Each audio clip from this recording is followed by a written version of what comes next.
میلاد منانا یہ جو ہے نا قسمت والوں کا کام ہے۔ میں نے پہلے بیان میں بھی اپنے کہا ہے کہ یہ قسمت والوں کا کام ہے کہ جو حضور علیہ السلام کی خوشی کرتے ہیں اور حضور علیہ السلام کو کیا اپنے پیارے آقا علیہ السلام کی اس دنیا آوری میں خوشی کرتے ہیں، یہ قسمت والوں کا کام ہے۔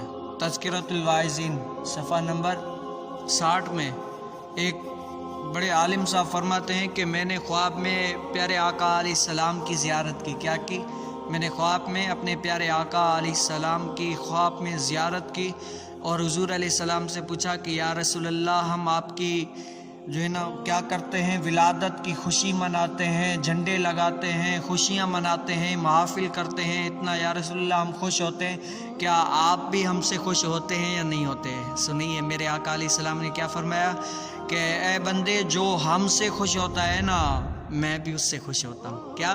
جو ہم سے خوش ہوتے ہیں تو میں محمد بھی اس سے خوش ہوتا ہوں۔ بتاؤ یہ میلاد منانا یہ کون سی بدعت ہے؟ کون سے جو ہے نا ہم اپنے بچوں کے ذہن میں کیا ڈال رہے ہیں کہ حضور علیہ السلام ایسے تھے ایسے تھے، ان کی برائیاں بیان کر رہے ہیں، تو بتاؤ یہ کون سے نبی ہو گئے؟ سنیوں کا مقدر اچھا ہے کہ جب بیٹا بڑا ہوتا ہے تو اپنے بچے کو کیا سیرت کون سی پڑھاتا ہے کہ مصطفیٰ جان رحمت پہ لاکھوں سلام، ایسے نبی نہ آئے تھے نہ آئیں گے، نہ ہی ایسی کبھی نبی پیدا ہوں گے۔ ہاں یہ سنیوں کا مقدر ہے، اور اللہ تعالیٰ صرف ایسے ہی نہیں، ہم کہتے ہیں ہمارے پاس دلائل ہے، ہم ایسی بات کرتے ہی نہیں ہیں۔ سنیوں کے پاس ہر چیز کے دلائل ہیں۔ کیا ہے؟ ہر چیز کے دلائل ہیں۔ آئیے قرآن پاک کیا فرماتا ہے اس بارے میں۔ قرآن پاک فرماتا ہے وَأَمَّا بِنِعْمَتِ رَبِّكَ فَحَدِّثْ۔ کیا؟ وَأَمَّا بِنِعْمَتِ رَبِّكَ فَحَدِّثْ، اور اپنے رب کی نعمتوں کا خوب چرچا کرو۔ کیا کرو؟ خوب چرچا کرو۔ اب میں آپ سے پوچھتا ہوں کہ بتاؤ یہ آنکھ نعمت ہے، ہاتھ نعمت ہے، کان نعمت ہے، یہ سب نعمت ہے، لیکن بتاؤ یہ نعمت ملی تو کن کے صدقے میں ملی؟ کیا کن کے صدقے ملی؟ یہ سب نعمتیں حضور علیہ السلام کے صدقے میں ملی۔ کیا ملی؟ تو ہم اس نبی کا کیوں نہ جو ہے نا خوشی منائیں جن کے آنے سے اسلام پھیلا، جن کے آنے سے حضور علیہ السلام کے آنے سے ہمیں جو ہے نا دو جہاں کی بھلائیاں ملی۔ یہ حضور علیہ السلام سے بڑھ کر کوئی اور نعمت ہے تو کیا ہے؟ اس حضور علیہ السلام سے بڑھ کر اور کوئی نعمت ہو سکتی ہے کیا؟ بالکل نہیں۔ حضور علیہ السلام سے بڑھ کر کوئی نعمت ہی نہیں ہے، حضور علیہ السلام سے بڑھ کر کوئی رحمت ہی نہیں ہے۔ کیا؟ حضور علیہ السلام سے بڑھ کر۔ اور ہم کس سے منع کرتے ہیں؟ ایک صاحب کیا کر رہے تھے کہ وہ منع کر رہے تھے کہ یہ ملا جی جو ہے نا منع کرتے ہیں کہ میلاد مناتے، کسی صحابی وغیرہ نے یہ وہ نہیں منع کیا، یہ وہ ادھر۔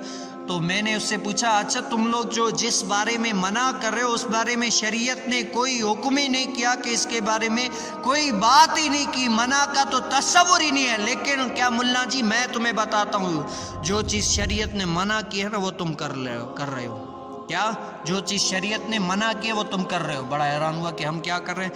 میں نے کہا سب سے بڑا خلیفہ نمبر 2 کون سے؟ حضرت سیدنا عمر بن خطاب رضی اللہ تعالیٰ عنہ فرماتے ہیں کہ کوئی کیا کعبۃ اللہ کو رنگ کر رہا تھا، تو حضرت سیدنا عمر بن خطاب رضی اللہ تعالیٰ عنہ نے منع کر دیا کہ کیا کرو اے لوگو، تم کعبۃ اللہ کو یہاں پر کہ نہیں کرنا، کیا کرنا؟ کلر نہیں کرنا، یہ اچھا نہیں ہے، یہ یعنی اس کے بارے میں منع کر دیا۔ آج کہتے ہیں نا ہمیں کہ کسی صحابی نے کہا، کسی ولی نے کہا، کسی نبی نے یہ منانے کو کہا، نہیں کہا نا تو تم کیوں کر رہے ہو؟ یہاں پر یہ نہیں، یہاں پر حضرت سیدنا عمر بن خطاب نے منع کر دیا کہ کلر نہیں کرو کعبۃ اللہ کو، کیا مسجدوں کو ادھر ادھر کلر نہیں کرو۔ آج بتاؤ کس ملا کی ایسی کوئی ہے مسجد جو کلر نہیں ہوا؟ سب کلر کراتے ہیں۔ تو کیا جس بارے میں نہیں وہ تو ڈنڈورا پیٹتے جا رہے ہیں، جس بارے میں فرما دیا ہے کہ یہ تم لوگ جو ہے نا نہ کرو وہ تو تم بڑھ چڑھ کر رہے ہو، پہلے اسے تو منع کرو۔ جس بارے میں شریعت نے نہیں کہا تو تم تو اس پہ ڈنڈورا پیٹ رہے ہو، جو کہا ہے اس کے بارے میں عمل کیوں نہیں کرتے تم لوگ؟ ہاں ہم بھی کرتے ہیں، لیکن ہمارے پاس جواز ہے۔ کیا؟ ہم کہتے ہیں کہ وہ دور اور تھا، یہ دور اور ہے۔ کیا ہے؟ اس ٹائم پہ صحابہ کرام رضی اللہ عنہ کے گھر ایسے نہیں تھے، کیا تھے؟ سادہ سادہ گھر تھے، ایسے سادہ سادہ گھر تھے۔ لیکن آج کے گھر آپ دیکھیں کیسے ہیں، آج کے گھر سب کچھ ایسے ہے۔ ہاں جی، آپ بڑے منع کرتے ہیں نا، کہتے ہیں کہ نہیں کرو نہیں کرو، تو ہم اس کی توجہ بیان کرتے ہیں. کیا ہے کہ دیکھو صحابہ کرام رضی اللہ عنہ کے اس ٹائم ایسے گھر نہیں ہوا کرتے تھے. صحابہ کرام رضی اللہ عنہ کے گھر سادے ہوئے تھے. آج ہم اپنے گھروں میں ایسیا، ایئر کنڈیشن ہے، یہ وہ سب کچھ چلا رہے ہیں، رنگ روپ کر رہے ہیں. تو کیا مسجد اللہ تعالیٰ کا گھر ہے. آج جتنی سہولت مسجد میں دیں گے نا، آج کل دور ایسا ہے جس مسجد میں زیادہ سہولیات ہو، لوگ نماز پڑھنے بھی وہاں پر جاتے ہیں. ہم اس توجہ کے عوض جو ہے نا، اور اجماع علماء کا اجماع اس بات پر، اسی لیے جو ہے نا ہم اپنی مسجدوں پہ رنگ کرتے ہیں. تم کہتے ہو نا کہ نہیں کرو، صحابہ نے کسی نے اس میلاد کے بارے میں منع نہیں کیا، تم لوگ ڈنڈورا پیٹ کے منع کرتے ہو کہ نہیں کرو. مسجد پر کلر کروانا تو حضرت سیدنا عمر بن خطاب نے منع کیا ہے، تم کیوں کرتے ہو؟